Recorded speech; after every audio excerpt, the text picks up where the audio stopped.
গাহি সাম্যের গান, যেখানে আসিয়া এক হয়ে গেছে সব বাধা ব্যবধান। যার কলমে জেগেছিল বিদ্রোহ, কবিতায় ছিল বিপ্লবের সুর, আর হৃদয়ে ছিল সাম্যের আহ্বান, তিনি জাতীয় কবি কাজী নজরুল ইসলাম।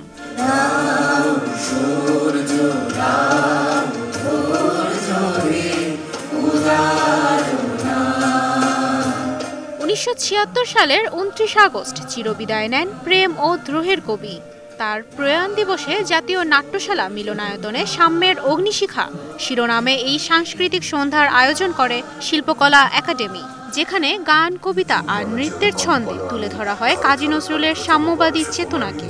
আমি গোপন প্রিয়ার চকিত চাহনি ছল করে দেখা অনুক্ষণ, আমি চপল মেয়ের ভালোবাসা তার কাঁপন চুরির কনকন, আমি চির শিশু চির কিশোর, আমি যৌবন ভীত পল্লী বালার আঁচল কাঁচলি নিচোর। ডাকিলে পিয়া পিয়া পাপিয়া বেদনায় ভরে ওঠে না তীরে।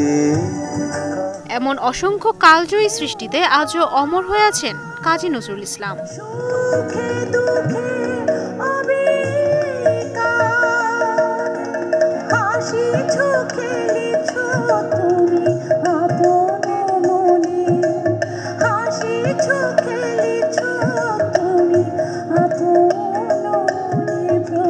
তুবাইশি বুশরা, স্টার নিউজ।